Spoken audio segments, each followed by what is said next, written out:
Hi everyone, how are you today? Of course, I wish you all the best today. I will introduce our group members. The first presenter is me, Prahita Isnaini, and the second presenter is Miss Nurul Septiyani. On this occasion, we will present about project batch assessment. Enjoy our presentation. The definition of project batch assessment is an assessment model which is implemented in Curriculum 13. It is a combination of some projects and assessments. Since assessment is a part of teaching and learning process, it is used to see whether the teaching and learning process can run well and reach the expected objectives. Project batch assessments are an alternative to tests that allow students to engage with their learning in more concrete ways. Instead of merely studying theory, a hands-on project asks students to apply what they learn to an in-depth exploration of a topic. You can use projects as part of the ongoing learning process or as a capstone assessment in place of a traditional final exam. Project batch assessment is often a component of project batch learning or PBL, in which the entire focus of a course or unit is to teach via student engagement in problem solving and exploration. Like PBL, project batch assessment is student-centered and requires reflection on both the process and the content to be meaningful. There are many ways in which project batch assessments benefit students. There are authenticity, motivation, metacognition, collaboration, and creativity. And the first one is authenticity. The best projects are authentic in that they provide real-life experiences and opportunities to apply learning to areas that affect students' communities. Increasing engagement with the world around them prepares students to be good citizens in addition to making them college and career ready. Colleges and employers require students who can do more than just memorize subject area information. The second one is motivation. The best design project batch assessments give students voice and choice. That is, students can select the word that is most meaningful to them. This increases engagement and motivation to do well and opens the door for deeper, richer learning that will stick with students for life. They also have the opportunity to share their work and develop strong communication skills in addition to standard subject area knowledge. The third is metacognition. Well-designed project batch assessments provide significant feedback to students about their progress along the way. Instead of waiting for the result of a single test, they can make their own goals and benchmarks to track their learning.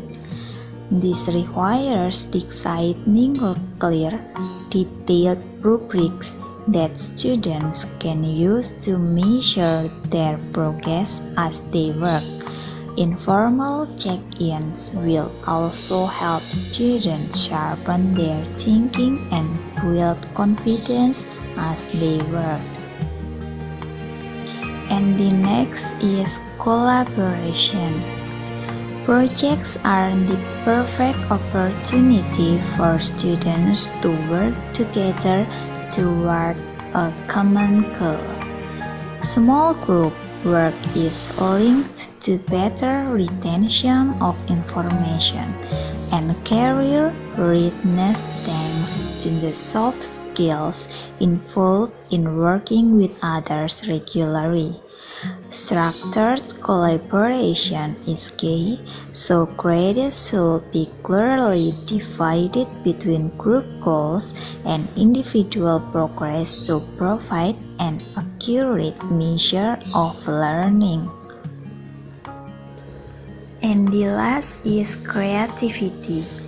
Because project-based learning often involves problem solving, students develop creativity and critical thinking skills that serve them well in college and careers. Group projects in particular can boost this effect. Studies have found that when students focus on overcoming conflict together instead of avoiding it, their academic and career-ready skills experience a boost. Finding innovative ways to approach a problem is great practice for applying skills in any future endeavor. Hello everyone, I'm Nurul Septiyani. I'd like to continue the explanation. The first is about assessment and grading strategies. In assessment and grading strategies, the teacher should prepare the assessment timeline because it is used to guide the assessment. In assessment timeline, there are 3 stages.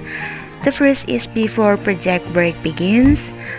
Students work on a project, and after project work is completed. In before project work begins, there are 3 kinds of assessment that can be done by the teacher. The first is the brainstorm, and the anecdotal notes, and the project plan checklist. And the students work on project and complete tasks.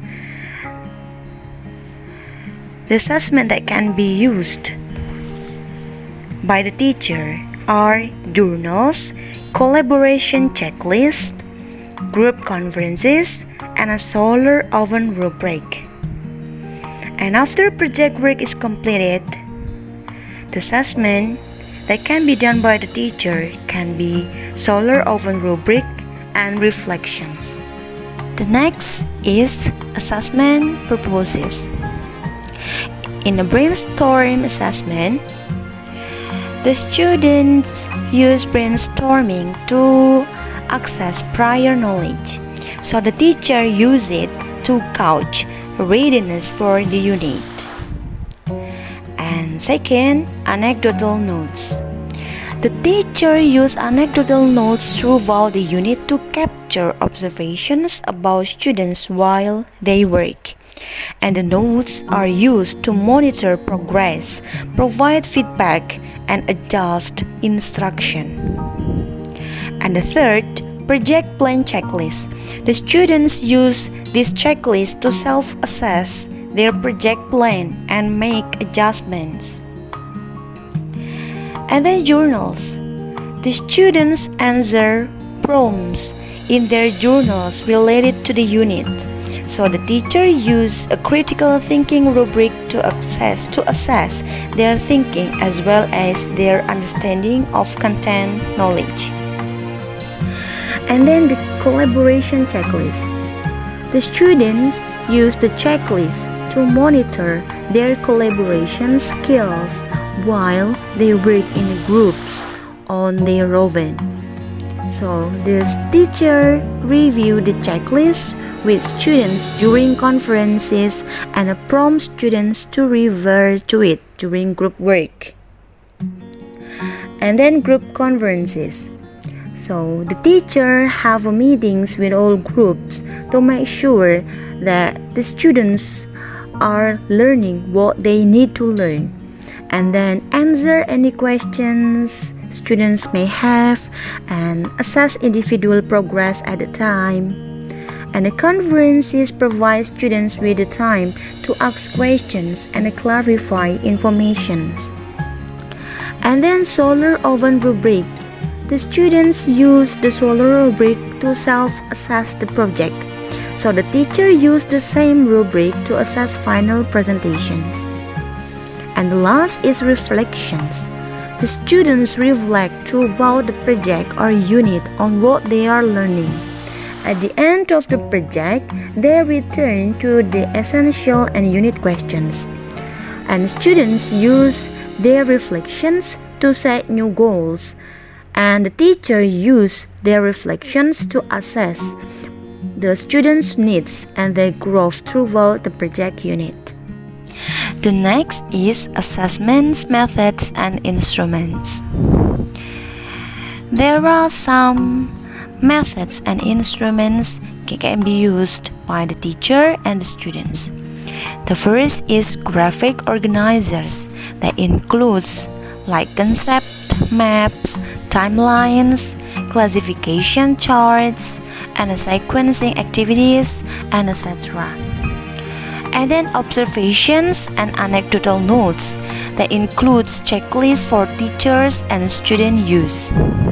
And the third is written, video, and photo journals and logs.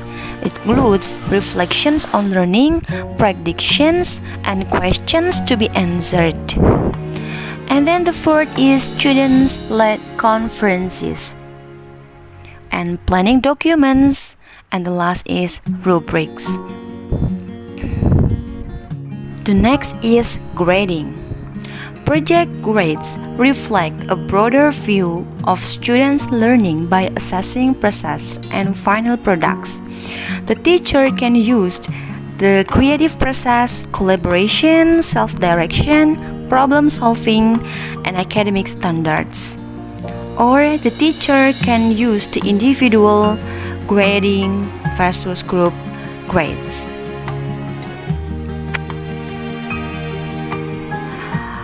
Okay, the next is project examples. Here are some examples of project. The first is seasons project. So in this project, young students take on the role of botanists, exploring the questions: how does the weather change during the school year? They record observation and collect data on the tree changes during each season. Later in the project, the students share their findings with the Arbor Day Foundation and compare the effects of seasonal changes with e-polls in Australia. So this project is similar to the curriculum, the activity or the project in the curriculum 2013, which is the activity should be related to the real life. And then there are forensics project and a physics project. Alright. The next is conclusions.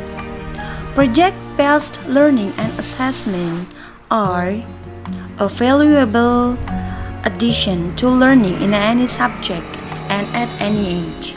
When you tailor the experience to your students' needs and provide plenty of structure along the way, you will allow them many new avenues for creative expression and critical thinking, in addition to mastery of the subject curriculum.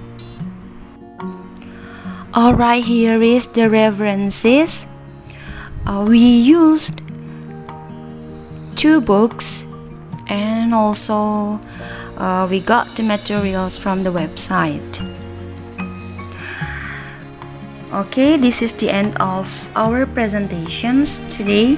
Thank you very much for your nice attention, and wassalamualaikum warahmatullahi wabarakatuh.